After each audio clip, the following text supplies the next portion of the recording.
নমস্কার বন্ধুরা, সুপর্ণার হেসেলে আপনাদের সবাইকে স্বাগত। আজকে আমি আপনাদের সঙ্গে শেয়ার করব শাহী ক্ষীর বা মাখানার ক্ষীরের রেসিপি। খেতে অসম্ভব ভালো লাগে, যে কোনো উপোসের দিনে বানিয়ে ফেলতে পারেন অথবা বাচ্চাদেরকেও বানিয়ে দিতে পারেন।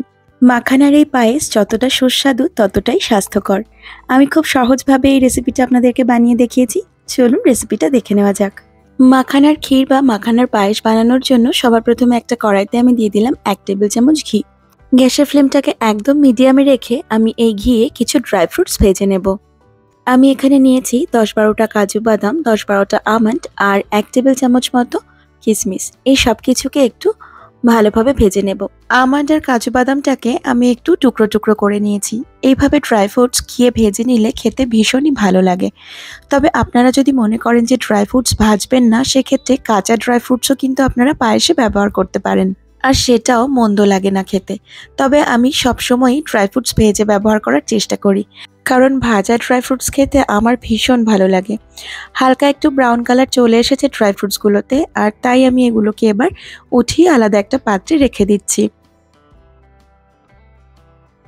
এবার এই একই ঘিয়ের মধ্যে আমি মাখানা ভেজে নেব। আমি এখানে মেজারিং কাপের 2 কাপ মাখানা নিয়েছি। গ্যাসের ফ্লেমটাকে মিডিয়ামে রেখে মাখানাটাকে 3-4 মিনিট সময় ধরে ভালোভাবে ভেজে নিতে হবে। গ্যাসের ফ্লেম হাইতে রেখে মাখানা ভাজলে কিন্তু মাখানাটা চট করে পুড়ে যাবে।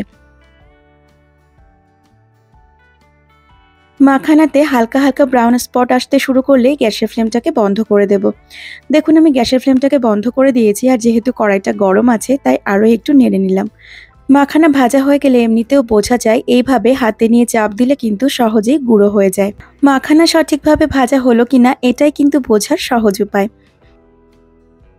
এবার আমি মাখানার মধ্যে দিয়ে দিচ্ছি 1 লিটার পরিমাণে দুধ। দুধটা আমি আগে থেকে জাল করে রেখেছিলাম, আর সেই দুধটাকেই এখানে অ্যাড করলাম। 2 কাপ মাখানার জন্য আমি 1 লিটার দুধ দিয়েছি। খুব ভালো করে নেড়েচেড়ে নেব, আর গ্যাসের ফ্লেমটাকে মিডিয়ামে রেখে এবার দুধটাকে জাল হতে দিতে হবে। এই যে মাখানার পায়েস বা শাহী ক্ষীর আজকে আমি রান্না করছি, এর মধ্যে কিন্তু কোনো রকম গুঁড়ো দুধ, কনডেন্স মিল্ক বা খোয়া ক্ষীর কিছুই আমি অ্যাড করব না। কিন্তু তবুও এই ক্ষীরটা হবে অসম্ভব সুস্বাদু, কারণ ঘিয়ে ভাজা মাখানাগুলোকে একদম ধীরে ধীরে আমি দুধের সঙ্গে রান্না করব। গ্যাসের ফ্লেমটাকে মিডিয়ামেই রাখবো, আর এইভাবেই মাখানাটাকে ফুটিয়ে নেব মিনিট 10 সময় ধরে। দুধটা বেশ খানিকটা গাঢ় হয়ে আসবে 10 মিনিটে, আর মাঝে মাঝেই নাড়তে থাকবো। কড়াইয়ের সাইডে যে সরগুলো জমবে সেগুলোও কিন্তু আমরা এই দুধের সঙ্গে মেশাতে থাকবো। 10 মিনিট পর আমি এর মধ্যে দিয়ে দিচ্ছি 2টো এলাচ। এলাচ দুটোকে আমি একটু ফাটিয়ে নিয়েছি, আর তার সঙ্গে দিয়ে দিলাম 1 চিমটে কেশর। আপনারা চাইলে এই কেশরটাকে 2 চামচ দুধের মধ্যে কিছুক্ষণ ভিজিয়ে রেখেও এই পায়েসে অ্যাড করতে পারেন। দেখুন, আমি খুব ভালো করে মিশিয়ে নিলাম, আর তারপর এটাকে আরও কিছুক্ষণের জন্য রান্না হতে দেব। এভাবে আস্তে আস্তে জাল করার কারণে দুধটাও যেমন গাঢ় হচ্ছে, তেমন মাখানাগুলোও কিন্তু খুব সুন্দরভাবে নরম হয়ে যাচ্ছে।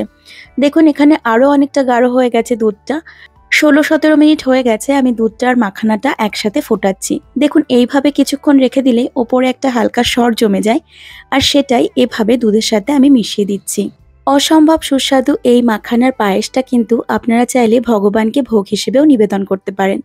দেখুন, আমি এখানে খুব সামান্য একটু সন্ধব লবণ দিয়ে দিলাম, এতে করে পায়েসের মিষ্টি স্বাদটা আরও ভালো আসবে।